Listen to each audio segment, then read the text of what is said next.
The Book of Destiny. Translation of Kitab-ul-Taqdeer. Author: Ghulam Ahmed Parwez. Translated by Dr. Ejaz Rasool. Glasgow, UK. ISBN number 9798884207042. 7 Chapter 7, Good and Evil. From the study of the history of human thought, this reality appears before us that among the issues of life, no issue has confused man as much as the issue of good and evil has baffled and stumped him. The problem of good and evil is, in reality, an intrinsic part of the issue of Taqdeer. Therefore this problem has not just been the intellectual and visionary focus of only philosophers, it has also been the center of attention of religionists. In this connection, this conundrum has been presented with intense persuasion, ascribed to St. Thomas Aquinas, when he states that, if the existence of evil is as a result of the will of God, then he cannot be absolute good, and if evil exists despite the will of God, then God cannot be declared to be omnipotent. Since in this book we have maintained this modus operandi that we will not entangle ourselves in philosophical arguments or intellectual discourses around issues related to Taqdeer. Instead, by discussing these issues in simple language, we will suffice by presenting the Quranic teachings about it. Hence, we will not go into those details about what human thinking was in this regard, from the time of the Greek philosophers to the modern era, and what was asserted. Here we will only illustrate what those dilemmas are from the perspective of human thought at an ordinary level, due to being stuck in which the human mind has continued to be trapped in this tussle for thousands of years, and with this background we will describe what solution the Quran presents regarding these complexities. 7.1 The sentiments of sensitive hearts. It is well known that Buddha was the son of a Raja, and the crown prince of a state. Though he was a prince, nature had endowed him with a very compassionate heart and a sensitive disposition. He saw that a cat gobbles up a rat, and a dog pounces on a cat. The chick of a hen is seized by an eagle, and a lion rips apart a deer and devours it. Then he witnessed that a poor man dies a slow death from starvation and an impoverished invalid dies in agonies of pain. His sensitive heart could not tolerate this. And from this he reached the conclusion that this world is simply an abode of afflictions and hardships. And to escape these afflictions and hardships, there is no remedy other than that man should abandon the world, and abandon it to such an extent that no desire even should emerge in his heart. When such a condition is created from cutting himself off from the world, then he will enter a state of total absence of sentiments which is called nirvana, and in this way he will achieve salvation. Mukti from worldly afflictions and hardships. Later on, these impressions of his acquired the status of philosophy, which is continuing to overshadow the human mind for the last 2,500 years. 7.2 Detestation of the material world. Since earth was the name for the world of water and land, i.e. matter, hence from this the maxim was derived that matter is a quagmire in which the human soul has become severely trapped.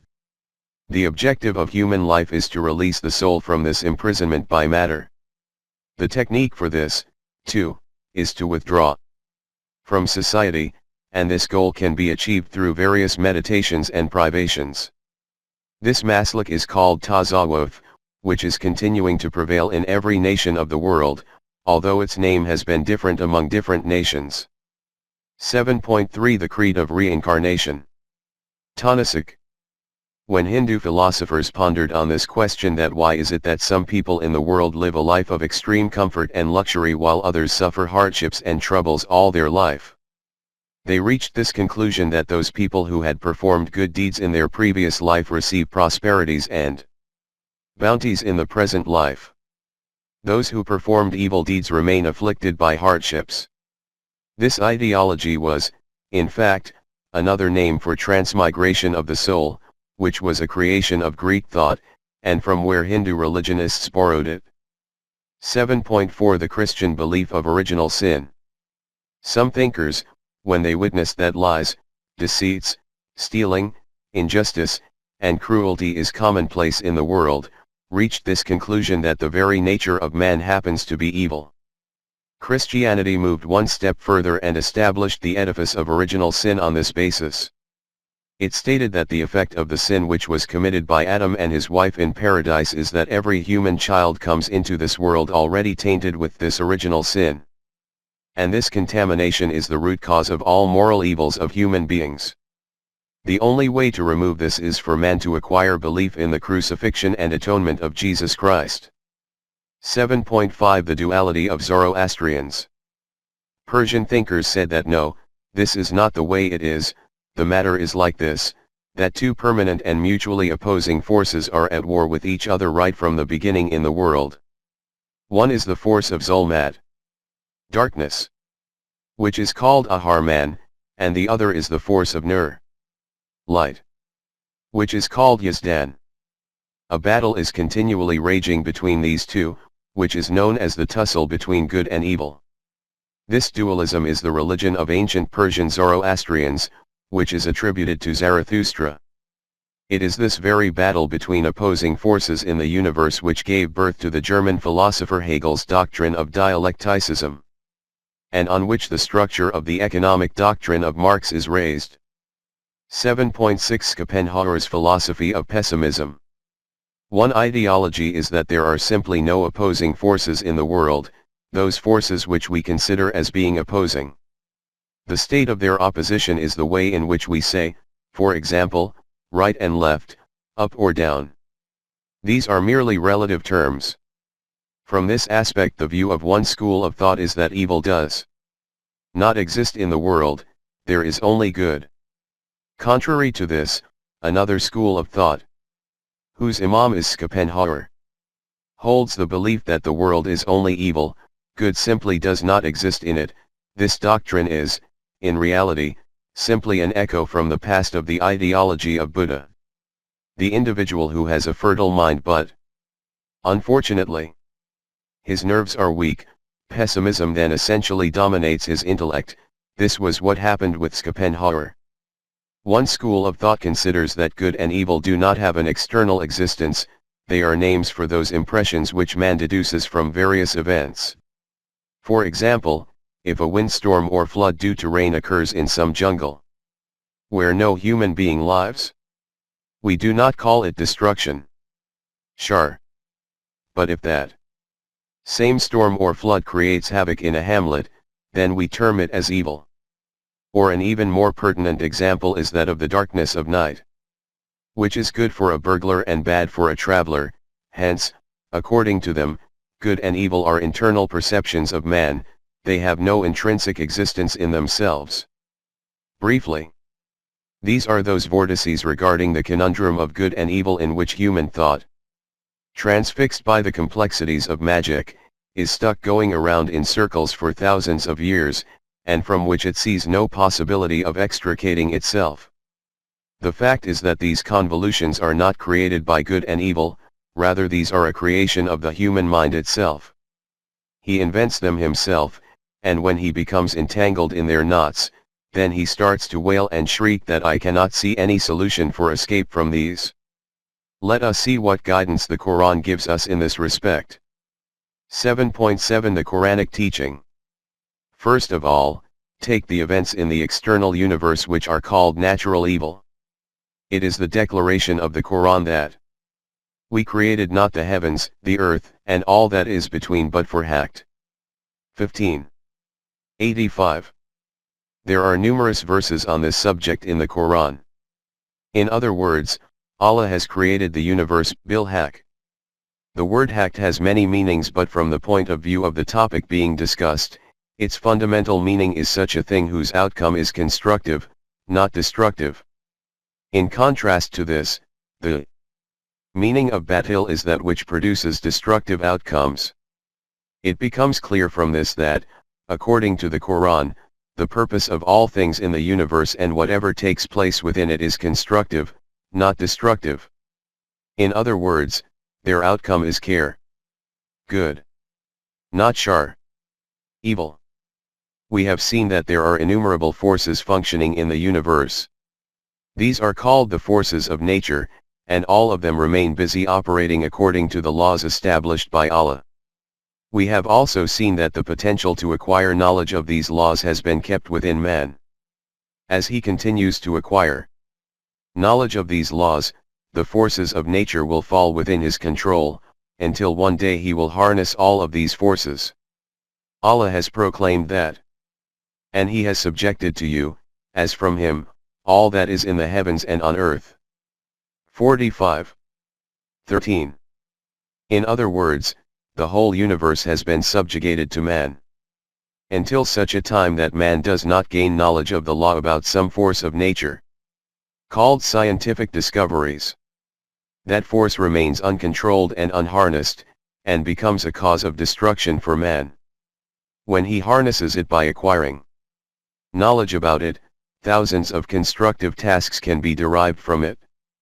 In the era of infancy of the human intellect, when he had not yet acquired knowledge about the laws of nature, all the forces of nature were unbridled, rather a cause of destruction and devastation for him. As he started to gain knowledge about them and continued to harness them, instead of being harmful, they kept becoming beneficial. 7.8 Appreciation of scholars of thought and research. Those things were created to produce beneficial outcomes, but man did not know the technique to obtain benefits from them. The Quran has declared these men of conviction and thought and scientists conducting research and investigations as deserving of admiration, who through continuous reflection and reasoning, and sustained research and inquiry, provide the practical evidence of the truth about the claim of the universal forces following Haqq. It is stated in Surah Al-Imran, for those people who make use of intellect and vision, in the creation of the universe and the alternation of day and night there are great signs to reach reality, that is for those men of intelligence and vision, and those possessing thought and insight, who in every aspect of life, standing, sitting, lying down, keep the laws of Allah in their sight, and reflect on the created composition of the universe, and following their research based on their understanding and vision, declare fully convinced that, O our Rabb, you have not created anything in the universe for the production of destructive outcomes. Your being is far above this, that you will create the system of the universe without purpose, and for the production of destructive effects. This is our deficiency of knowledge and short-sightedness, that we do not make use of research, and by remaining ignorant of the beneficial aspects of the universe in this way, keep suffering losses and calamities. Bestow this ability on us that, by carrying out informed research and practical experimentation, we obtain precise benefits from the things of the universe, and in this way, we remain protected from the destructive aspects of life. The nations which remain deprived of the benefits of the things of the universe by not conducting this kind of research, the fields of their efforts and endeavors turn into ashes, and they live a life of ruin and humiliation, and it is obvious that such humiliated and ruined nations do not have any helper and companion. 3. 190-192. Those who reflect and reason on the system of the universe in this way are declared to be Allama, scholars, by the Quran. 35. 27-28. 7.9 The forces of nature. O Rabb, you have not created all this as batil. 3.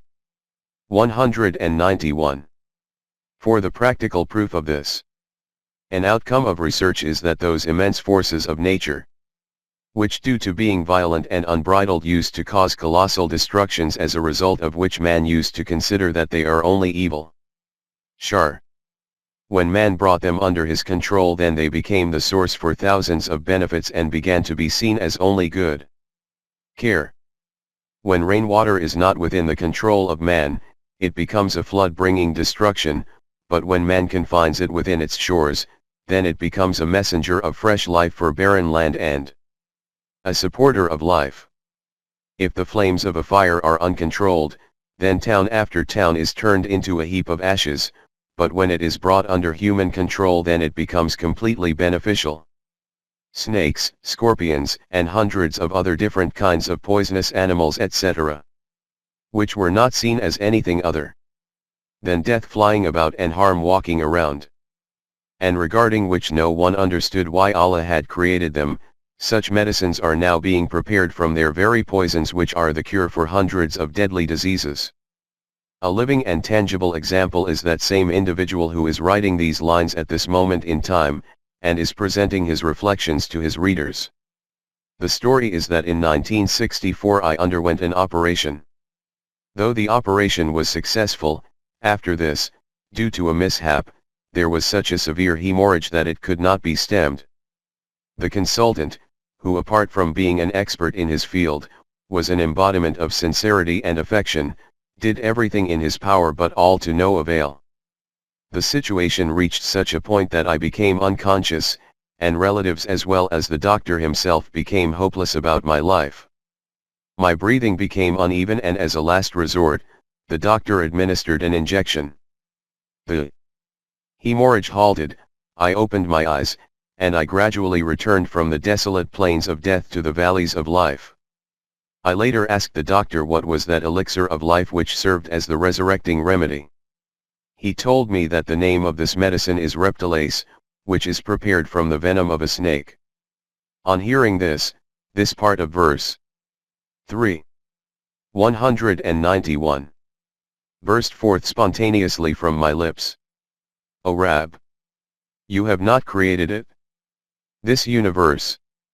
As Batil Iqbal has stated from the lips of Adam, in the conversation between Allah and Adam, that you created stone, I turned it into a mirror.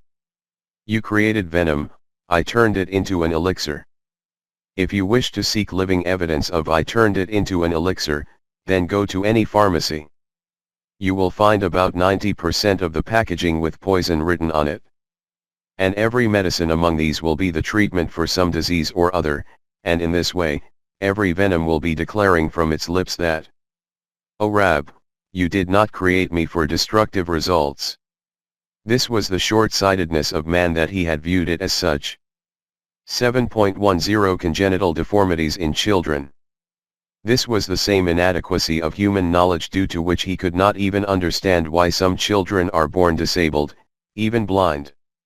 He tried his best to guess, and finally reached this conclusion that these diseases and disabilities are the consequence of some evil deeds from their previous life.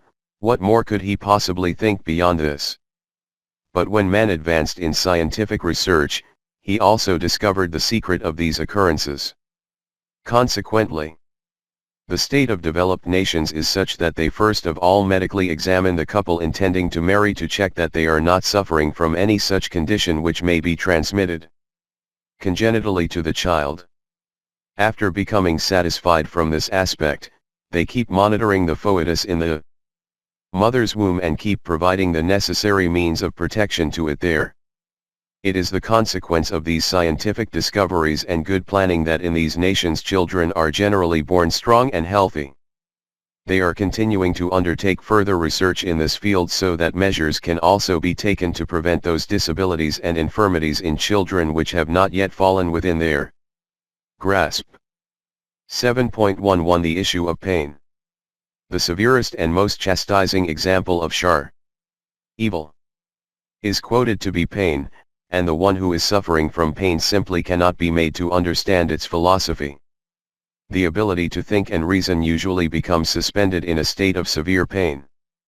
But experts in the field of disease state that pain is but a remedy from nature.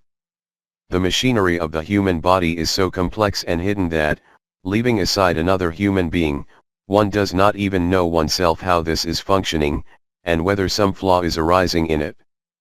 In order to notify that some fault or malfunction has arisen in this machinery, nature has built a mechanism in it which is called pain.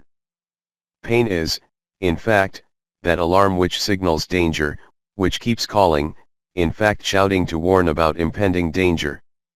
If this bell does not ring, then no one will even be able to know that some malfunction is occurring within the machine till such a time that the machine eventually comes to a stop.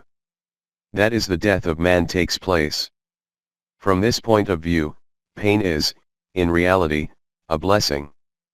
But like other processes of nature, This process is also rather crude, hence man is trying to discover some technique in its place by which an impending danger can be known beforehand, but no pain and agony should accompany this. Intense and focused research is taking place in this connection.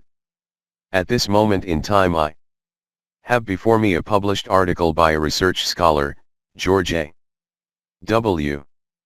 Boehm, in which he has asserted that in view of the speed with which this research is taking place, it can be expected that in the next 10 years man will be rid of bodily pain. I pray to Allah that it may indeed be thus. Be that as it may, we were discussing that as human knowledge continues to advance, the aspect of evil, shar, of the things of the universe keeps transforming into good. Care. 7.12 The quantity used of things, together with discovering the properties of the things of the universe. It is also essential to find out what quantity of their use supports life, and in what quantity it is life-threatening, in other words, to acquire knowledge about the Taqdeer scales of these things. 1 glass of water is life-giving, but if that same water enters the stomach in a far larger quantity, then death occurs due to it. This is how a man dies from drowning. Glaring evidence of how much importance their Taqdeer scales holds in the use of things is seen in the homeopathic method of treatment. The focal point of this method of treatment is that those kinds of unpleasant effects which arise in the human condition from ingesting an excessive amount of something, the remedying of these effects takes place through a homeopathic dose of this. Through this principle they have proven that the true essence of everything in the universe is care. It is from its incorrect quantity that it becomes shar. 7.12.1 Min shar-e makaleka. 113. 2. And from this the meaning of this illuminating verse of the Quran can be easily understood, in which is stated, say, I seek refuge with the Rabb of Falak from the shar of created things. 113. 1-2. In other words, take precautions that whatever Allah has created in the universe, these do not become shar for you due to their incorrect use. That is, Allah has not created shar. He has kept different properties and effects in the things of the universe. Whether they are harmful or beneficial is now dependent on how you use them. If you use them according to the physical laws established by Allah, then their outcome will be care. If you use them contrary to these, then shar will be created as a result. It is on this basis that it is stated as a principle in Surah Al-Imran. All care is in your hand. Verily you have defined scales for all things. 3. 26. 7.13 Allah is the fountainhead of care. Allah did not create shar, He created the things of the universe and defined their Taqdeer. If they are utilized according to these, then the outcome will be only care, because Allah is the fountainhead of care. If they are utilized contrary to these, then shar becomes created from this, that is, shar is an outcome created by man himself. This is that supreme reality which has been clearly described in Surah An-Nisa. We have already discussed this verse earlier, but because of the importance and relevance of the point being discussed, we feel it is necessary to reiterate it. That verse is this: whatever bounties you receive, they are from Allah. And whatever troubles descend on you, they are brought about by your own hands. 4. 79. And in the verse before this it is stated, say, all outcomes are established according to the laws defined by Allah. 4. 78. If you act according to these laws, then the outcome will be care only. If you go against them, then it will be shar only. At another place it is stated, whatever is received from the direction of Allah, that is, by acting in accordance with the laws defined by Him, that is care, and also enduring. 28. 60. At certain places this reality has been described in a very refined manner. For example, it is stated in Surah Bani Israel, when we bless man with our bounties, he turns away and becomes indifferent, and when he suffers some loss, he becomes hopeless. 17. 83. See also 41. 51. Here Allah has not related loss or shar towards himself. At another place it is stated, when we impart happiness to man through Ramad, he becomes boastful. When he suffers a loss due to his own errors, then he sinks down in despair. 30. 36. See also 42. 48. In Surah Al-Araf, the style has become even more refined and eloquent when it is stated that the fertile land produces a very good crop according to the law of Rab, by the izn of its Rab. But when it is barren, then the land gives very little produce. 7. 58. Just note that it is not stated in the second part of the verse that this is with his izn, even though this also takes place according to the law of Allah. 7.14 Khair and Shar in Ethics. So far we have discussed the physical characteristics and properties of the things of the universe, their method of physical use and the beneficial and harmful effects produced by them. But in the human world another aspect of good and evil also appears before us, which is not connected to physical laws. The physical property of a sword is that it cuts the throat. If this sword is in the hand of a tyrant, then he will use it to cut the throats of the weak and persecuted. But if that same sword is in the hands of a justice-loving human being, by twisting the wrists of the tyrants, he will produce the means of protection for those who are persecuted. The sword remains the same and its physical property also remains the same, but the purpose for which it is used becomes the criterion for its becoming khair or shar. 7.15 The aim and criterion of khair and shar. Let us take a step further from even here. An individual extorts money from someone through deception.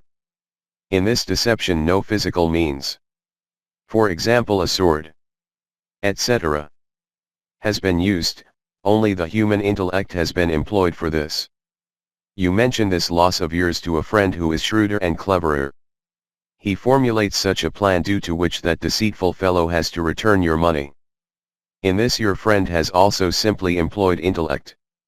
It is clear from this, too, that the human intellect is also a force and it becomes khair or shar according to the purpose for which it is used. 7.16 The aim can be defined by wahi. The question is how to define those aims according to which the material forces or the potentials of man himself become khair instead of shar. It is obvious that these aims cannot be ascertained using the human intellect, because how can intellect provide an answer to the question of what aim should it be used for? Just as a sword cannot itself define the aim of its use, in the same way the human intellect also cannot define the aim of its own use itself. For this there should be a fountainhead beyond the human intellect. This fountainhead is divine wahi, and the criteria which are determined according to wahi are called the permanent values in the terminology of deen. When the forces of nature, things of the universe, or the human intellect itself is employed according to the permanent values of Allah, then its outcome will be khair. When these are employed counter to these values, then its outcome will be shar. A society which rejects the permanent values of Allah and establishes its social system exclusively on the foundations of intellect is called a system of batil because its outcome is shar for man.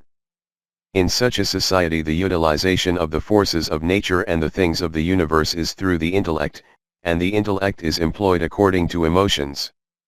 Regarding emotions, we have seen earlier that this is basically the name for those instincts which man has received as an inheritance from his animalistic life. And the emotions of preservation of the self and self-aggression are intrinsic in these instincts. When these same emotions acquire a collective form from an individual one, then the meaning of self-preservation is the preservation of one's own nation. Now just reflect that when different nations exist in the world, and every nation utilizes the forces of nature according to its own individual intellect, self-interest, for its own self-preservation and to gain control over others, then what will be the consequence of this? That same hell in which today all the nations of the world are severely trapped. In other words, that hell which is fueled by those flames which are manufactured by utilizing the forces of nature in defiance of the permanent values. 7.17 Hell of the modern era.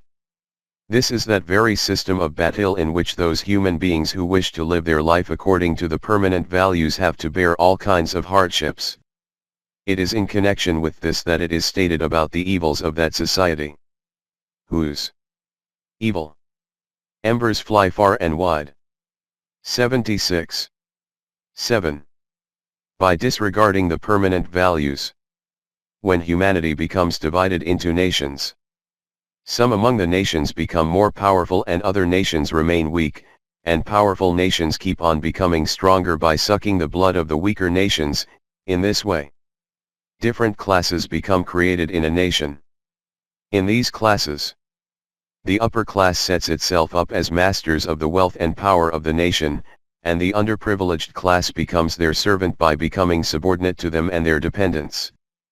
7.18 Rich and poor by birth. Then according to the system of batil, the children born to the upper class are born not only with the conveniences of life, rather with a complete set of luxuries, and the children born in the dwellings of the lower class spend their whole life in struggle and poverty. And since the criterion for respect and dignity in society is declared to be wealth, hence these poor and underprivileged human beings and their children, despite possessing all the human potentials, are considered to be lowly and debased. The Hindu clergy concocted this justification for this inequality. That differentiation in rank and economic status is a result of the deeds in the previous life of an individual. The one who commits the greatest number of wrongs is born as a Shudra. The one higher up than this is Vaishya, then Kshatriya, and above everyone else are Brahmins themselves. It is obvious that when the ones who define these ranks are Brahmins, if the uppermost class is not professed to be that of Brahmins, then who else can it be? 7.19 This is from Allah regarding this differentiation in classes. The people who disagreed with the doctrine of a previous life stated that these are defined by Allah. Whoever He wishes, He makes him rich. Whoever He wishes, He can keep him deprived and poor. He can confer respect and status on whoever He wishes. He can degrade and humiliate whoever He wishes. This is the destiny and fate of every single person. This is what is known as the Taqdeer of man, which no individual can make for himself nor erase. They concocted this belief, and continued to reiterate it with such persistence and intensity that the populace became endlessly prey to this hoax. This intrigue was instigated so that the gazes of the populace would not look up to see that this differentiation and division is not from Allah. Rather, it is the creation of this wrong system whose establishment and strength the upper class is responsible for. And in the upper class both those in charge of organization and management and this clique offering sermons and homilies are included. As has been noted before, Malukiyat and the religious clergy are both intrinsically dependent on each other. 7.20 The Quran is also a fountainhead of care. After this, let us return to this illuminating verse of the Quran in which it is stated that hasanat, delights of life, are all received from the direction of Allah, and hardships and troubles are brought about by your own hands. These hardships and troubles are a product of this evil system which comes into existence through transgression against the permanent values of Allah. If a society is established in accordance with these values, then there are showers of hasanat from every direction. These values are preserved within the Quran. This is why the Quran itself has also been proclaimed as care. It is stated in Surah An-Nahl. These opponents asked the Jamaat-e-Momineen, "What has your Rabb sent down in your direction?" In reply they say that He has sent down care. 16:30. In other words, Allah Himself is the fountainhead of care, and the code of laws sent down from His direction is also care, by acting in accordance with which human life becomes care through and through. Shar becomes produced by going against it, care from His side, shar at our own invitation. My cupbearer served nectar, clear and transparent, whatever color you perceive in it, it is my doing. What is this care? In explanation of this it is stated, those people who live their life in a balanced way in accordance with the permanent values, they are bestowed with both the delights of this life, and also the delights of the life of the hereafter. 16:30. From here another definition of care appears before us which merits our attention. In physical life, or at an animalistic level, the criterion for care and shar, or benefit and loss, is very clear, simple, and straightforward. The thing, or task, from which we obtain a material benefit is care, that from which there is a material loss is shar. In this matter it is also worth bearing another thing in mind, that according to this criterion nothing can be declared as being a cause for care or a cause for shar on a permanent basis. The very same thing which is beneficial at one point in time, according to the circumstances pertaining at that time, can be harmful at another time. With a change in circumstances, milk is beneficial in a state of good health and harmful during a cough, or cold, and flu symptoms. Or, based on quantity, 1 glass of water is beneficial, while a bucket of water is harmful. From this point of view it is stated that good and evil are relative, not absolute. 7.21 The criterion for absolute good and evil. But when life is viewed at the human level, that is when it is acknowledged that human life does not only consist of the physical body alone. There is an entity other than the body which is called the human self, then another criterion of good and evil appears before us. Benefit and loss. And that is that those matters through which the human self becomes developed, from which integration is produced within it, are care, and those from which its development halts, and disintegration occurs within it, are shar. Since the human self is non-physical and at this point in time invisible, hence the scales for measurement of its care and shar are also not visible. For example, every individual can know and recognize what harm transpires from ingesting poison, but what harm occurs to the human self from telling a lie can neither be seen nor measured. Contrary to this, there can be a material benefit from telling a lie. The reality is that man only tells a lie at that time when he has an expectation of gaining some benefit. Without the expectation of some benefit, only an insane person will tell a lie. 7.22 The materialistic concept of life and morality. From these explanations it is clear that as far as the human self is concerned, neither its criterion for harm or benefit, nor its scales of measurement are physical. Its standard is the permanent values which are called morals in common terminology. It should be made clear that morals relate to human life. There can simply be no concept of morals among animals. In a society in which the human self is not acknowledged, there is no basis for morals. It is called the materialistic concept of life, and that system of living is called secularism. In this there are only the laws of society, social laws or laws of justice, without which the communal life of man cannot remain in place. The majority among these social laws, or laws of justice, are those which are called moral codes. For example, do not lie, do not deceive, do not do wrong to someone, etc., etc.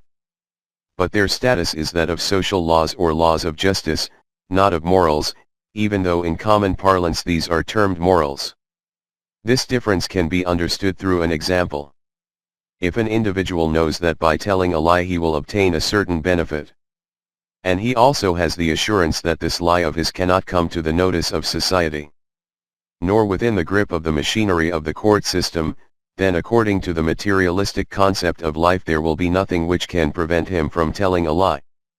If an individual does not tell a lie due to fear of loss of reputation in society, or due to the concern of being arraigned by a court of law, then he will not be considered as a possessor of an eminent character. Contrary to this, the individual who acknowledges the existence of the human self and keeps an eye on its benefit and loss will not tell a lie even at that time when he has certainty that his lie can neither be noticed by society, nor by the jurisdiction of the court, and when by telling a lie he will benefit greatly materially. He will not tell a lie because he knows that there will be a loss to his self from this. Even though he will benefit materially, he will sacrifice the material benefit for the sake of the benefit of his self. This is what is called morality. It will be called being moral. From the Quranic point of view, the definition of character, balanced conduct, is that where there is a clash between a material benefit and a permanent value, man sacrifices the material benefit for the sake of the preservation of the permanent value. That is, for the sake of the benefit to his self.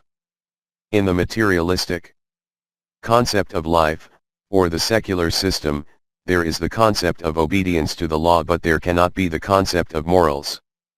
There is no basis for morals in it, and this is the reason why there are amendments taking place in its code of laws every other day, that is, their status is also relative. In contrast to this, the status of the code of values which relates to the human self is not relative, those values are permanent and immutable, and the good or evil which materializes as a consequence of these, that is care by obeying them, and shar by contravening them, is called absolute good and absolute evil. In other words, 1. It cannot happen that deceit is a cause for evil at one time and a cause for good at another time. 2. Nor can it be that more dishonesty is a cause for evil while a little dishonesty is a cause for good. 3. Or that in some era honesty and integrity were good, and later on lies and deceit became good, or will become good. The permanent values, which are related to the human self, are permanent, immutable, and absolute. Since there is simply no concept of permanent values in a wrong society, or in a batil system, if an individual in it wishes to live life according to the permanent values, then he often has to bear material losses. In this tussle, the advice of the maslak of monasticism, tasawwuf, is that because this matter, or worldly affairs, is worthy of contempt, therefore do not allow even the thought of material benefit or loss to enter your heart. The true reality of life is abandonment of the world. But this is self-deception. While living in the world, you simply cannot abandon the world. In this regard, the teaching of the Quran is that if a society is established according to the permanent values, then such a situation simply cannot arise in which there is a confrontation between a material benefit and a benefit to the self of man. This is why it tells people that instead of living an individual life, live a collective life in which the society becomes established on the foundations of the permanent values. In this you will achieve material benefits and the development of yourself will also keep taking place. The Quran terms material benefits as worldly delights, and benefits to the self as delights of the hereafter. This is because the life of the hereafter is related to the human self, not to the human body. In light of these explanations, this reality has become apparent to us that according to the Quran, absolute good is that through which worldly benefits can be achieved, and also the benefits of the hereafter, that is through which the physical life of man is prosperous and his self also keeps becoming stronger. And absolute evil is that which produces results contrary to this. And now the meaning of this verse of Surah An-Nahl becomes crystal clear before us, in which it is stated that when the Mu'mineen are asked what has been sent down to you, they reply, care, good. In other words, according to which material benefits are achieved, and also benefits associated with the human self. 16:30. It is this pattern of life which is called ad-din. From this it is clear that 1. The materialistic concept of life, or secular system of living, is that in which the aim and goal is merely material benefits. This is also against ad-din. 2. The maslak of monasticism, tasawwuf, is that in which the material world is declared to be worthy of contempt. This is also against ad-din. 3. Ad-din, the Islamic system of life, is that in which both the benefits of the material world are achieved and the development of the human self. This is absolute good. This is that care about which it is stated that this is achieved through iman and taqwa, that is firm conviction in Allah and the human self, and observance of the permanent values. If these people live their life according to iman and taqwa, then they will get care from Allah. If only they could know this reality. 2. 103. Those people who achieve the prosperities of life and expansion of the human self are the ones declared to be abrar, righteous. At another place. 3. 198. It is cautioned in Surah An-Nahl that when there is a tussle between material benefits and permanent values, then at that time do not purchase the material benefit in place of a permanent value. If you do not do this, that is, you prioritize the benefit of yourself, then you will obtain care from the direction of Allah. 16. 95. At another place this is described as care for your own nafs, self.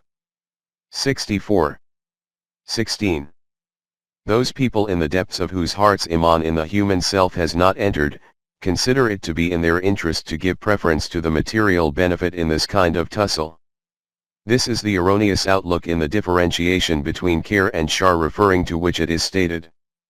It is possible that you dislike one thing and there is khair in that for you.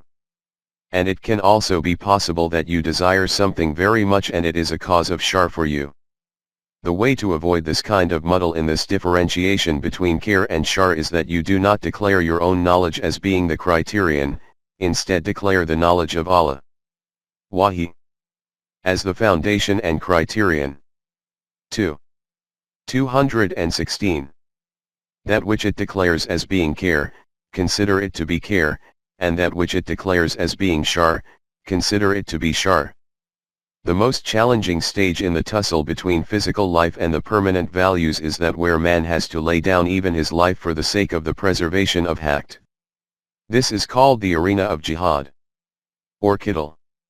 At such a delicate juncture the instruction of the Quran is that you enter the amphitheater of war fully prepared, without fear and irrespective of danger. If you fix your gaze on the reality and truth of life, you will discover that this very thing is a cause of care for you. 9. 41. Man becomes deceived in this respect because the interests of physical life are visible right in front of him, while the outcomes of care take time to manifest. And man who fixes his gaze only on the physical life happens to be very hasty. 17. 11. 7.22.1 Ibtila, accountability of own self. When there is a tussle between the interests of material benefits and the human self, at that time man tests this aspect about how much strength has been created in his self. If his self is strong, then he will not become overwhelmed by the allurement of material interests in this confrontation. This stage is called Ibtila, that is an opportunity for man to test himself. When the human self overcomes material temptations at such junctures, further strength becomes created in it as a result, and this is the kind of strengthened self which also cannot die with death. This is why the Quran has declared death to be the yardstick for measuring the strength of the human self. 21. 35, 67. 2. And this is why it has instructed that do not obey the laws of Allah in such a way that if benefits can be accrued by following them, then you obey them, and when there will be a loss from this, then you transgress them. This conduct of self-interest is a recipe for disaster. There are among men some who obey the divine law, but in such a way as if they are standing on a verge. If they see a benefit in obeying this law, then they remain content in it, but if some kind of loss accrues to them from it, then they turn their faces away unhesitatingly. 4. 143.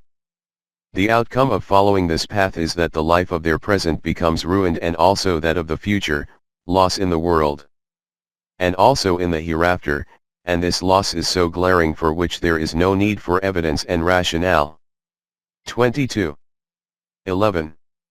7.22.2 Man of the modern era. Now just ponder that when from the point of view of the Quran, those people will suffer a loss and remain unsuccessful in whose sights the importance of the benefits of the human self becomes diminished. Then those people who right from the beginning are not even convinced about the human self. That is the life of the hereafter. What differentiation will they be able to make between the true benefit and loss to human life? This is that very condition of man of the modern era about whom Iqbal states, Absence of motivation.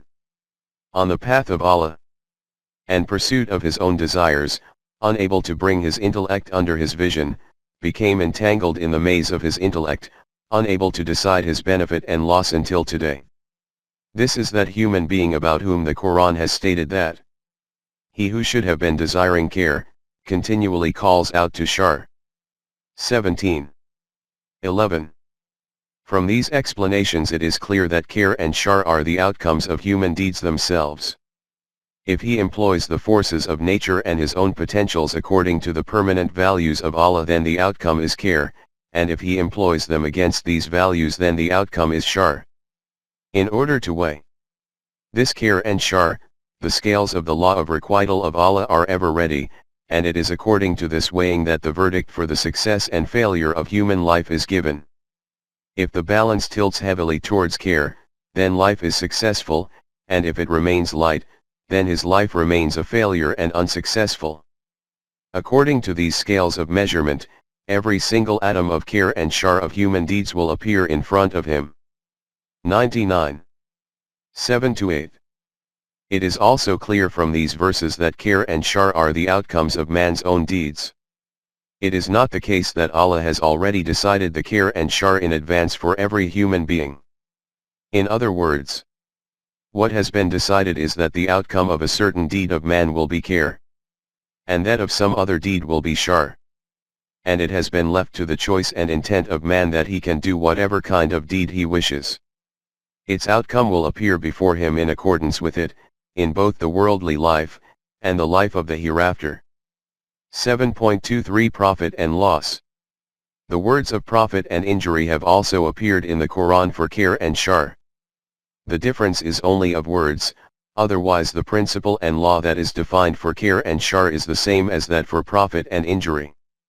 We have already seen that when man was not yet aware of the secrets of the universe, then due to terror of the dreadful forces of nature he used to implore profusely and prostrate before them so that he could remain protected from their harmful effects. It was this proclivity for desiring benefit and repulsing harm which produced that concept in his mind about those forces which he began to call gods and goddesses, and after this, having carved physical sculptures of them, he started to worship them.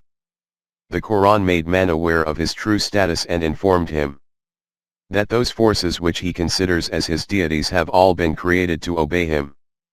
7.24 Gods and goddesses cannot convey benefit or loss. For this the Quran has repeatedly stated that there is no power in these false gods which you worship to cause any benefit or loss to reach you.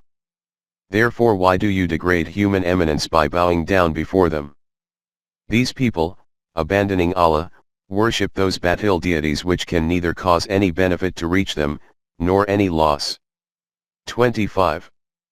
55. As has been stated earlier, the Quran has reiterated this fact at numerous places. These people were told that, leaving aside any power to cause you benefit or loss, they do not even possess control over any kind of benefit or loss for their own selves. 13. 16, 25. 3. 7.25 Not even a sage old man. After gods and goddesses, man was also trapped in this false impression that elders and saintly human beings have the power to cause benefit or loss to others as well.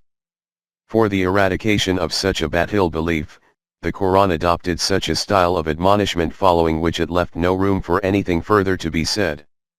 For Muslims, who could be and can be a more sacred and holy being than Rasool himself?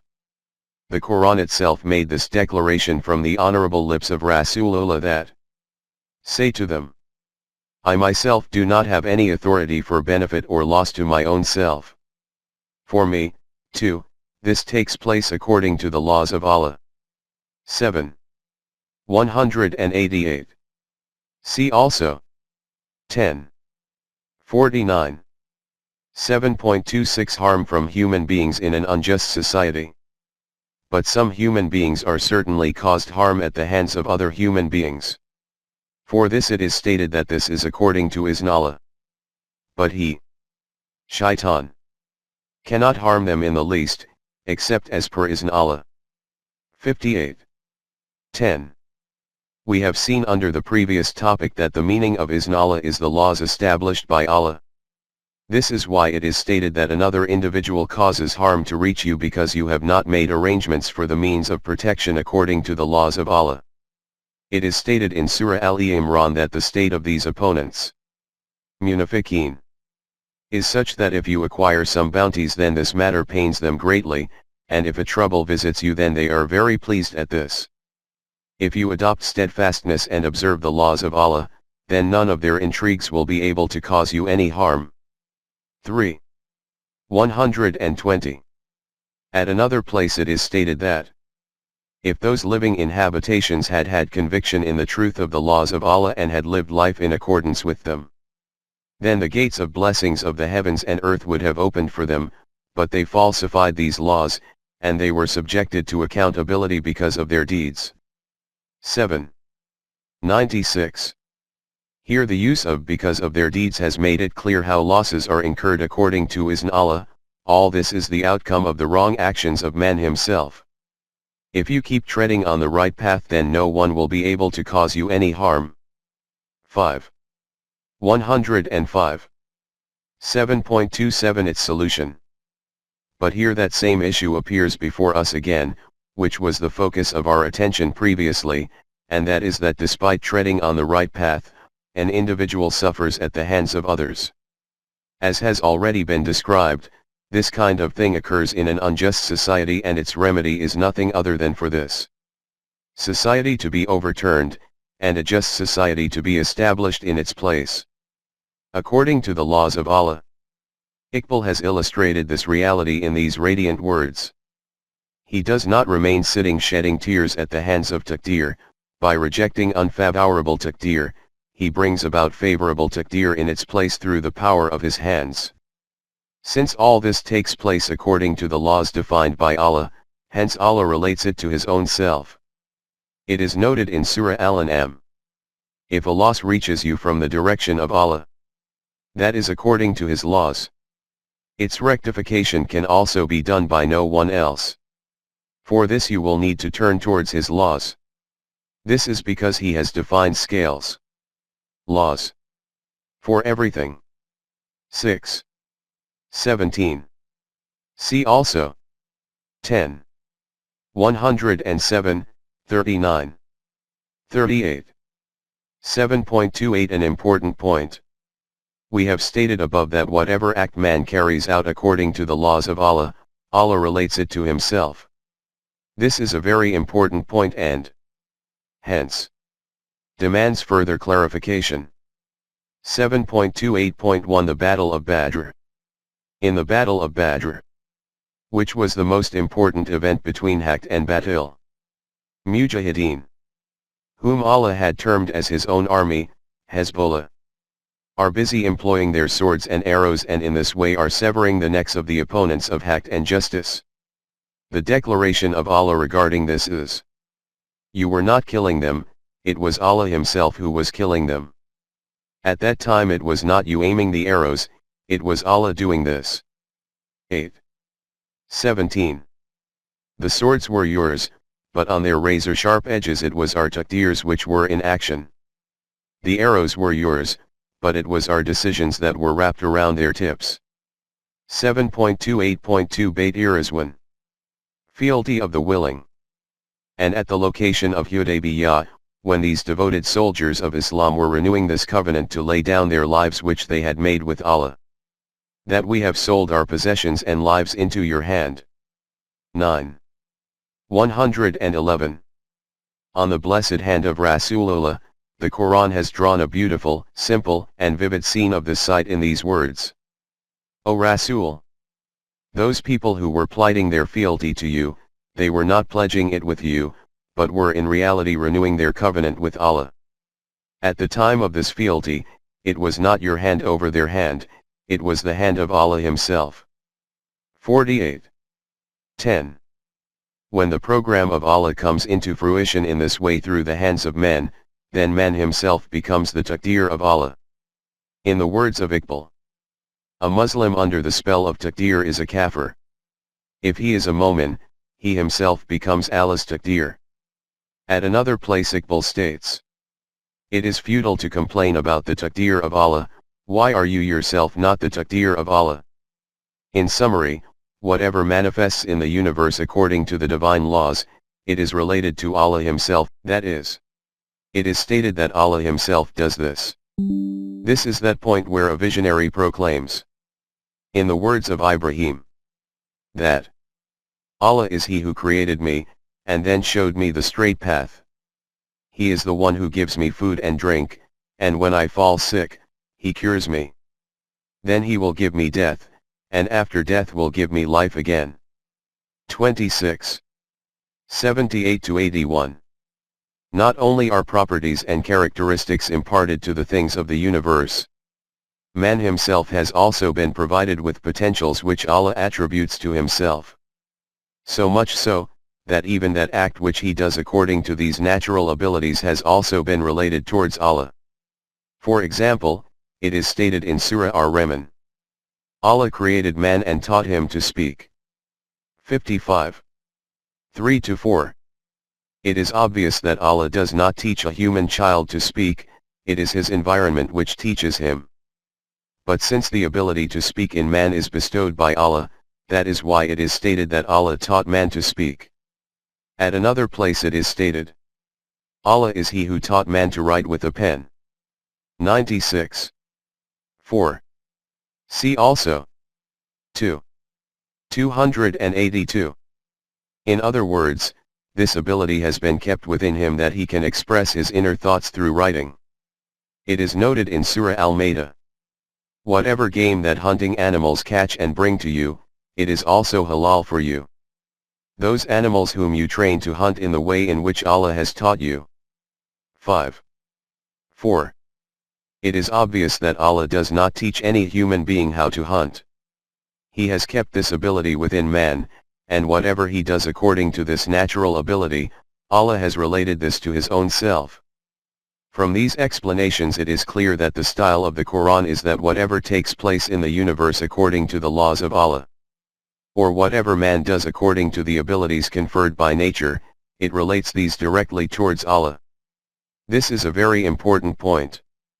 And by keeping it in mind we can easily comprehend all those places in the Quran where, because of this point not being before us, various kinds of opinions form in our minds and doubts arise. Details of these places will appear before us in the coming pages in different chapters. 7.29 Shaitan, Iblis. With regard to not accepting responsibility for the outcome of his own deeds, man has kept another shield in front of him which is called Shaitan or Iblis. In this connection it is important to firstly understand what it is that is known as Shaitan. I have written in detail about this topic in my book, The Human Self and Iblis.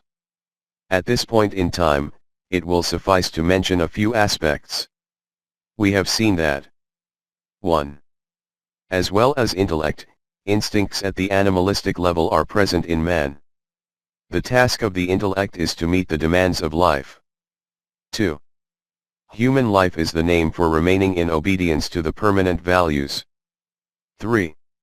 When there is a clash between a permanent value and the interest of an animalistic instinct, motive, then at that juncture if the permanent value remains in control, then the intellect adopts methods to bring its requirements into practical action. And if the animalistic motive overpowers, then the intellect functions in obedience to this. Because at that time the emotions and intellect do not remain under the obedience of the permanent values, they are therefore called rebellious emotions and unbridled intellect. It is these rebellious emotions and unbridled intellect which are called shaitan in Quranic terminology. Some scholars of Lugat think that shaitan is a word of the Arabic language and related to shita, yashitu, which mean to become inflammatory. We have drawn the above interpretation of shaitan according to these meanings. Some consider this word to be from the Hebrew language, which means the one creating obstacles. The hinderer, that is, those forces which stand up to block the path of the permanent values, this also means the same. According to psychology, when man becomes overwhelmed by his rebellious emotions, this gives rise to aggression, that is the desire to subjugate others. In these circumstances the human mind does not stay balanced. When this emotive state cools down, man feels regret at what he has done from this, the consequence of which is frustration and despair. The root of the word iblis is bls, which means to become hopeless. The Quran has described shaitan and iblis as being two sides of the same coin, that is, the rebelliousness of emotions whose ultimate outcome is that of hopelessness. From the above explanations it is clear that shaitan is in reality the name for man's own rebellious emotions. And the second point which we have observed is that the emotions and intellect are neither shar nor khair in their own right. They are only forces, the wrongful use of which leads to evil outcomes and the correct use produces good outcomes. Hence, that ideology or doctrine which declares emotions as being worthy of contempt, in fact to be suppressed, and intellect to be condemned, cannot be considered as acceptable in the court of Islam. Emotions and intellect are the creation of Allah, and we have observed that Allah does not create shar, He is the fountainhead of absolute care. Hence, to declare anything among His creations as being intrinsically shar is a severe crime. Allah forbid against the Creator. But the Zoroastrians of Persia have declared shaitan, Ahriman, to be a permanent being possessing power in itself of shar, and have declared it to be such an entity which has its own existence external to man and remains in continual conflict with Yazdan, God. 7.30 Doctrine of Jabr. Compulsion. Those people who used to seek routes of escape by not accepting responsibility for the consequences of their actions by declaring themselves to be constrained with no choice, took advantage of the doctrine of the entity of shaitan being external to man. Therefore, they concocted this belief that it is shaitan who makes man do all the wrong acts. We have seen at the start that Iblis had disobeyed the command of Allah, but refused to accept his responsibility by stating that you yourself made me commit this transgression. That is, Allah, what choice did I have in this? In other words, refusal to accept responsibility for one's own actions is itself iblisiyat. Following these explanations, let us see what the Quran states regarding the connection between human deeds and shaitan. 7.31 Quranic elucidations. In the story of Adam it is stated in a metaphorical style. Shaitan whispered suggestions in their hearts. Adam and Eve. 7:20. And it is stated in Surah Qaf. We have created man and we know what dark suggestions his nafs keeps creating within him.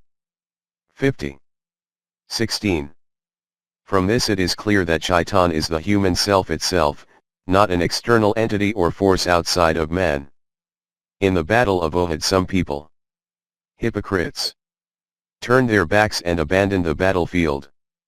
It is stated about them that shaitan created faltering in their steps due to their deeds. 3:155. From this it is clear that that which we call shaitanat is another name for the evil deeds of man himself. We have seen that when man is overwhelmed by his emotions, then his mental state becomes unbalanced. It is stated in Surah Yasin that those entering hell will be told that you allowed shaitan emotions to overcome you, and in this way your intellect became paralyzed and so you reached hell.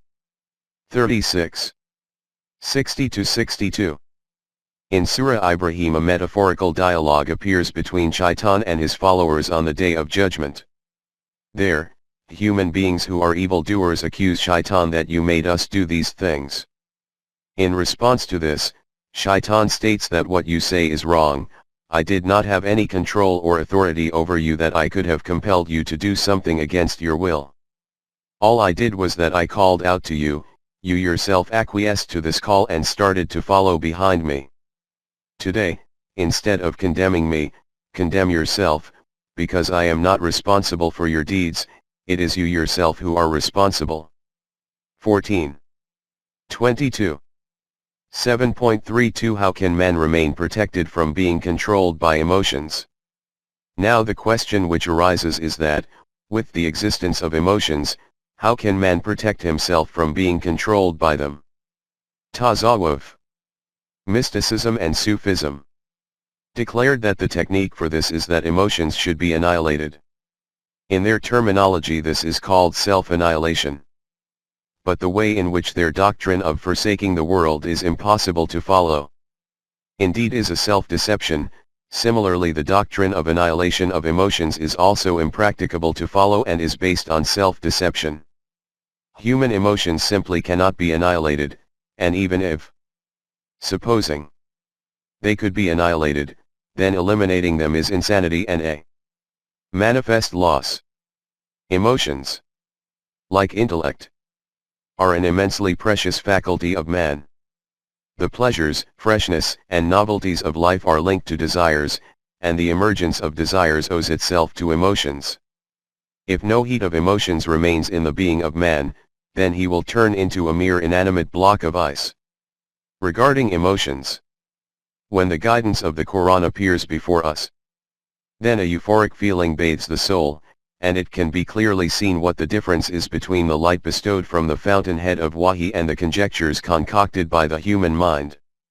Firstly, by presenting those people who have adopted the maslak of obedience to emotions without any limits or conditions, it has stated, "Have you ever pondered on the condition of that individual who has made emotions themselves as his deity? The consequence of this path is that, despite possessing intellect and knowledge, he sets out on the wrong paths.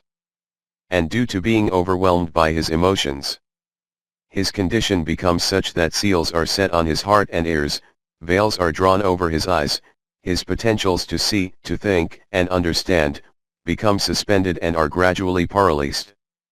After this it is stated that it is only the guidance of Allah which can save him from this misguidance. They are the people who keep blindly following behind their animalistic emotions." 45. 23. 7.32.1 Convert Iblis into a Muslim. The Quran has not told them that they should destroy their emotions and not maintain any connection with them.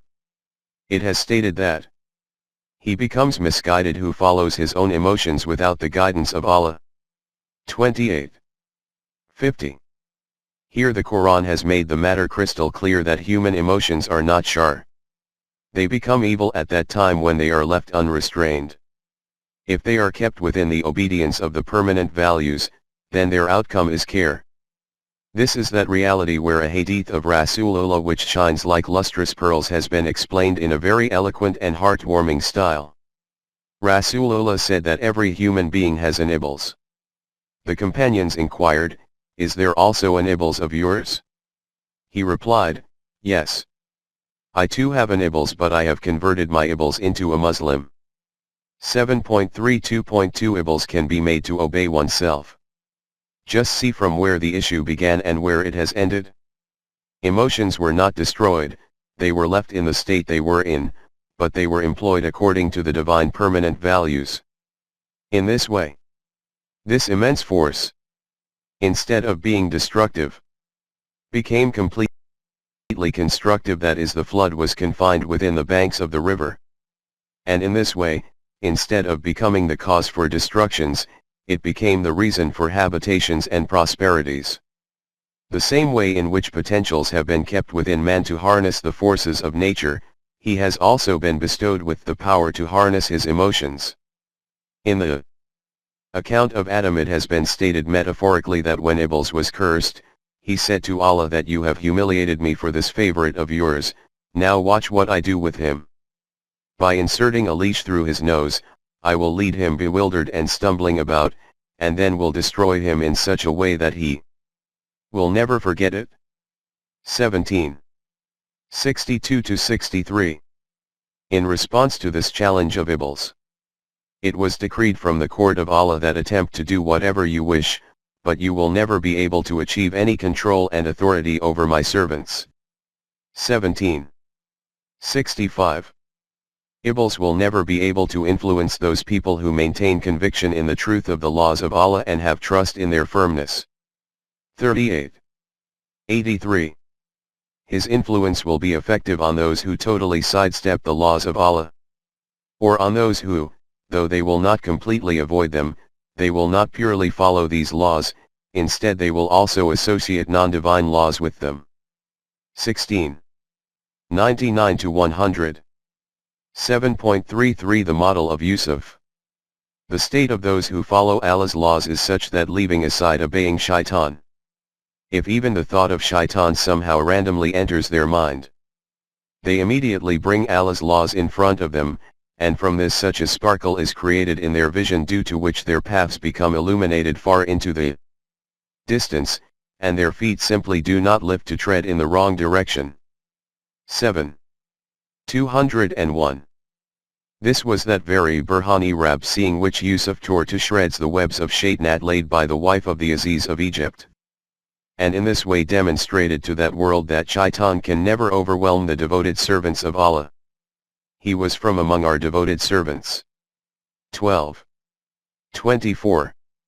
At this juncture an objection is raised from those with superficial minds that it is all very well to have the power to confront shar in man and overwhelm it. But why did Allah establish such a system in the first place in which this tussle continues between these two forces? What was the purpose of this? 7.34 What is its purpose? Those who raise such objections do not even ponder that this confrontation was an essential consequence of man being the holder of choice and intent. As we have already written, being the possessor of choice and intent means that there should be two possibilities before him, and he should have this authority that he can select one out of the two. The one who does not have two paths before him, only one path exists, the question of his making a choice of path does not even arise. Only the one before whom no other path exists is called constrained. There is no opportunity to reflect, or differentiate, and select between the right and wrong direction on the path on which there are no crossroads. In the journey of life, this is that choice at a crossroad where human potentials become awakened. This is what is called a challenge. The reality is that there is a law of evolution functioning in the universe, and the very essence of evolution lies in challenge. According to this law, strength and loftiness can only be achieved in a situation where opposing and challenging forces lock with each other. Life is a continuously flowing stream, but if in its path there are no rocks creating falls, then its tranquil flow will gradually become converted into a motionless state, and this dynamic stream will become a still and stagnant pond. Latent lyrics within the strings of a guitar will never come alive unless the strings are plucked. Shine and glitter can never be created in the reflective blade of a sword until the time that it is not sharpened on a stone. The embers of a flame are not possible without the rubbing together of stones. This is that very law of confrontation and resistance through which there is awakening of the latent potentials of man. This is termed as the manifestation of his ego or the strengthening of his self. If ego does not confront its opposite, then the dynamism of the universe will freeze, the colors in the arena of life will become drab. This world of color and fragrance will again convert into an abode of mud and clay. The heat of the blood in the veins of the universe owes itself to the desire of the human ego to manifest itself, and the thrill of its confrontation. This is that reality which Iqbal has expressed in this stirring way. Do not live in such a colorless world, one in which Allah exists, but no shaitan. In his book, Baal-e-Jibreel, Iqbal has expressed this same reality in the form of a dialogue between Iblis and Jibreel. Gabriel. In this Iblis says to Jibreel that, when you gain access alone to Allah, ask him, whose blood was it that colored the story of Adam? This is the status of shaitan in the light of the Quran i.e. that tussle between the animalistic and human life of man, which becomes the means to bring out his latent potentials, and in which man at every moment, through his self-accountability, keeps witnessing and evaluating how much strength has been created in his self life as a human being. This is declared by the Quran as being the tussle between haqq and batil, in which haqq, constructive program, ultimately overpowers batil, destructive program. We keep striking the head of batil with the hammer of haqq, until the brain of batil is burst open and it leaves the arena, fleeing. 21. 18. In the human world, the supremacy of haqq appears with electrifying speed in a collective system which is established according to the permanent values of Allah. Contrary to this, the system of batil in which animalistic passions are allowed to cavort freely, creates obstacles for haqq at every step. This is the reason that the Quran has stated that, have you ever pondered on the state of such people who in their own hearts think that they possess iman, but whose practical condition is such that they establish that kind of system in which the decisions of their affairs are taken according to non-divine laws, taghut or shaitan, even though they were commanded to repudiate these. And this is indeed what shaitan desires, to lead them far into misguidance. 4. 60. From the above explanations, this reality will have become apparent to you what the meaning and purpose of shar and khair, or aharman and yazdan, is according to the Quranic point of view. It can be illustrated in a few succinct words as two techniques for utilizing the forces of nature and human potentials themselves. If these are employed according to the divine permanent values, then the outcome is constructive. If employed counter to these, then they produce destructive results, and man possesses the choice that he can adopt whichever one he wishes out of these two techniques. Whichever technique he chooses, the outcomes will be established in accordance with this. In other words, they will become khair or shar accordingly. This ensuring of outcomes from the forces of nature, and from one's own potentials themselves according to personal goals, has been termed by Iqbal as a taqdeer smashing force when he wrote that there remains yet a taqdeer smashing force in him, while the ignorant call him a prisoner of taqdeer. This is that same thing which was termed by Caliph Umar as changing direction from one taqdeer of Allah to another taqdeer of Allah himself.